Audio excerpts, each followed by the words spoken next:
అందరికీ జై గోవింద. ఈరోజు జన్మదినం సందర్భంగా స్వామివారి దర్శనం కోసం రావడం జరిగింది.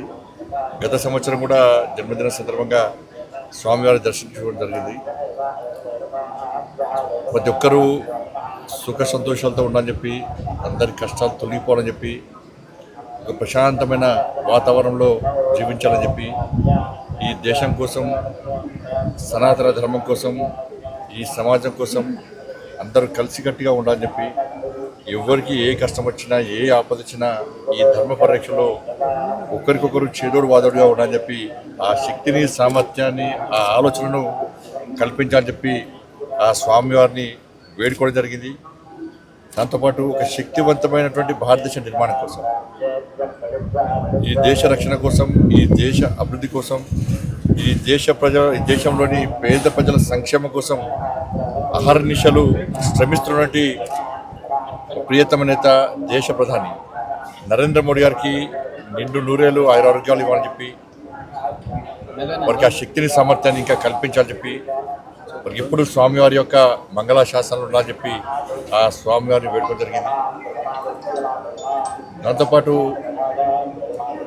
టీటీడీ సంబంధించి మా భానుప్రకాష్ గారు టీటీడీ బోర్డు మెంబర్గా ఉన్నారు. సరే, అనేక అంశాల మీద వారు మొదటి నుంచి కూడా గతంలో భారతీయ జనతా పార్టీ నాయకులు ఉన్నప్పుడు కూడా అనేక సమస్యల మీద ఫైట్ చేసేటువంటి అనుభవం వరకు ఉంది. ప్రశ్నించేటువంటి స్వత్వం మరి ఇప్పుడే వారికి కూడా జరిగింది. నాయుడు గారు కూడా నాకు చాలా దగ్గర మనిషి. వారి బ్లెస్సింగ్స్ కూడా గతం నుంచి ఎప్పుడు కూడా నాకు ఉంటా ఉంటాయి. నేను కూడా రిక్వెస్ట్ చేస్తా ఉన్నాను, ఈ తెలుగు రాష్ట్రాల్లో కనీసం ధూపదీప నైవేద్యానికి నోచుకున్నటువంటి దేవాలయాలను కాపాడుకోవాల్సిన బాధ్యత టీటీడీ మీద ఉంది. దాంతోపాటు అనేక పురాతన దేవాలయాలు ఇవాళ తెలుగు రాష్ట్రాల్లో ఉన్నాయి. కనీసం అభివృద్ధి నడుచుకోవట్లేవు. భక్తుల మాత్రం చాలా పవర్ఫుల్ సెంటిమెంట్ టెంపుల్స్ అవన్నీ కూడా. కానీ ఇలాంటి అభివృద్ధి నోచుకోలేక, నిధులు లేక చాలా ఇబ్బందులు పడుతున్న తరంలో వాటిని గుర్తించి ఆ దేవస్థానాలు కూడా సంవత్సరానికి వస్తారు, సంవత్సరానికి 2 సార్లు జాతరలు జరుగుతూ ఉంటాయి, ఉత్సవాలు జరుగుతూ ఉంటాయి, లక్షలాది మంది భక్తులు దర్శించుకుంటారు. కానీ మిగతా సమయంలో కనీసం ఇక్కడ అభివృద్ధి, కనీస సౌకర్యాలు లేక ఇబ్బంది పడుతున్నారు. కాబట్టి ఈ తెలుగు రాష్ట్రాల్లో ఉన్నటువంటి పురాతన దేవాలయాలకు నిధులు కేటాయించి వాటిని ఒక యుద్ధ ప్రాతిపదికన, ఒక ప్రణాళిక ప్రకారం అభివృద్ధి చేయాల్సిందిగా నేను వారికి విజ్ఞప్తి చేస్తాను. నా కరీంనగర్ పార్లమెంటు నియోజకవర్గానికి సంబంధించి కరీంనగర్లో గతంలో దేవాలయ నిర్మాణం కోసం భూమి పూజ జరిగింది. దాంతోపాటు అక్కడ దేవాలయాన్ని, కరీంనగర్ నగరంలో దేవాలయం నిర్మించడం, దాంతోపాటు కొండగట్టు, వేములవాడ, ఇల్లంతకుంట రామాలయం, ఈ 3 దేవస్థానాలు కూడా అభివృద్ధి కోసం నిధులు కేటాయించి సహకరించాలని చెప్పి టీటీడీ చైర్మన్ గారికి, అదేవిధంగా గౌరవ పాలకవర్గ సభ్యులందరూ కూడా మా భానుప్రకాష్ రెడ్డి గారి ద్వారా నేను విజ్ఞప్తి చేస్తున్నాను. ముఖ్యంగా ఇల్లంతకుంట రామాలయం, కొండగట్టు ఆంజనేయ స్వామి దేవాలయం, ఇవన్నీ కూడా చాలా పవర్ఫుల్ టెంపుల్స్. కాబట్టి ఆ నియోజకవర్గంలో ఉన్నటువంటి ఆ దేవాలయాలు కూడా నిధులు కేటాయించి కాపాడాలని మేము గుర్తున్నాం. ఎందుకంటే హిందువుల ఆస్తి. ఇవాళ ఇంత ఘోరమైన విషయం అంటే, నిన్న నేను కాటేజీలో ఉన్నప్పుడు ఒక ఉద్యోగస్తుడు వచ్చిండు. సార్, హిందువుల ఆస్తి, హిందువుల హక్కు తిరుమల తిరుపతి దేవస్థానం. ఇవాళ మనం కింద నుంచి పైకి స్వామివారిని దర్శించుకోవాలంటే ఇతర మతస్థులు కానీ, ఇతర దేశస్తులు కానీ ఒక డిక్లరేషన్ ఇచ్చి పైకి రావాల్సి వస్తుంది. స్వామివారి విశ్వాసం, నమ్మకం ఉంది అని చెప్పి ఒక డిక్లరేషన్ ఇచ్చి రావాల్సి వస్తుంది. ఇది గతం నుంచి జరుగుతున్న ఆనవాయితీ. కానీ దురదృష్టవశాత్తు ఏంటంటే, ఈ దేవస్థానంలో దాదాపు 1000 మందికి పైగా ఇతర మతస్థులు. స్వామివారి మీద విశ్వాసం, నమ్మకం లేదు. హిందూ సనాతన ధర్మం మీద వారికి ఆలోచన లేదు. ఆ సనాతన ధర్మాన్ని కాపాడాలి, సనాతనానికి అనుగుణంగా వ్యవహరించాలని చెప్పి ఆలోచన వరకు లేదు. అటువంటి ఉద్యోగస్తులకు, అటువంటి వ్యక్తులకు టీటీడీలో ఉద్యోగాలు ఇవ్వడమైంది, వాళ్ళు ఇంకా కొనసాగించడమైంది. ఎప్పుడో ఒకసారి మార్పు జరగాలి. అరే, గతం నుంచి ఉన్నారు వాళ్ళు, మేము ఏం చేయలేమంటే అది చేతకాంతనం అవుతుంది. నేను భానుప్రకాష్ గారు చెప్తున్నా, పాలక వర్గానికి నేను ఘాటుగా చెప్తున్నాను, ఇటువంటి పద్ధతి మంచిది కాదు. మీరు ఎంత అభివృద్ధి చేసినా బయట భక్తులకు అన్ని సౌకర్యాలు కల్పించినా కూడా ఇతర మతస్థులు ఈ దేవాలయంలో ఉండడం వలన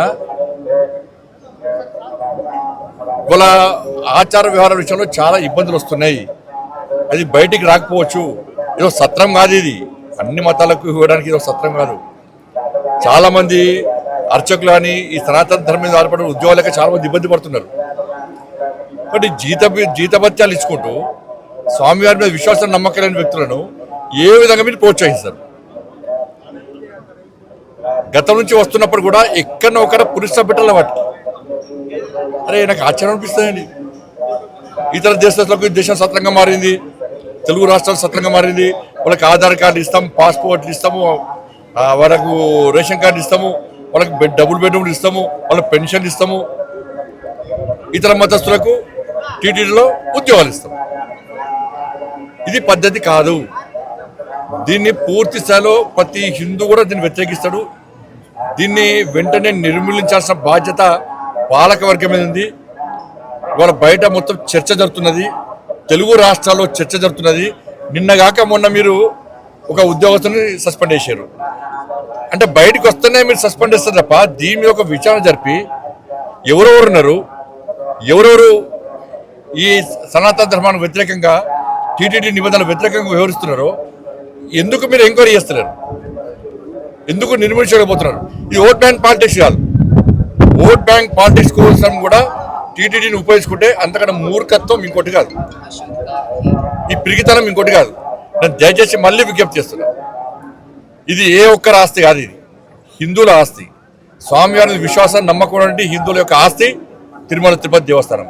అటువంటి ప్రాంతంలో ఇతర మతస్థులకు ఉద్యోగాలు ఇచ్చేటువంటి పరిస్థితి నుంచి బయటికి రావాలి. ఉన్న ఉద్యోగస్తులను వెంటనే తొలగించాల్సిన బాధ్యత వాళ్ళ టీటీడీ పాలక మండలి ఉన్నది. నిన్న మతము రెచ్చగొట్టడం కాదు, వాస్తవం. ఒక మసీద్కి వచ్చి చర్చి పోయి ఒక నామం పెట్టుకొని నేను పోతే నాకు ఉద్యోగం ఇస్తారా? నాకు రాణిస్తారా నేను? అరే మసీదులో చర్చిలో మాత్రం ఇతర హిందువులకు అవకాశాలు ఉన్నాయి. ఇదే సత్రం అయిదమన్నా కుక్కడికి వస్తున్నాయి పైసలు ఆస్తి అంతా కూడా. ఎవరు ఆలోచన ఇది? ఎప్పుడు మారుతుంది? ఇంకా మారాల్సిన బాధ్యత, మార్చాల్సిన బాధ్యత ఉందా లేదా? ప్రభుత్వాలు మారుతున్నాయి, పాలక మండళ్ళు మారుతున్నాయి, కానీ ఈ పద్ధతి మాత్రం ఇతర మతాలు తొలగించడం మాత్రం మారతలేదు. ఈ పద్ధతి మంచిది కాదు. దీన్ని వెంటనే నిర్మించాల్సిందిగా నేను డిమాండ్ చేస్తున్నాను. ఇది మంచి పద్ధతి కాదు.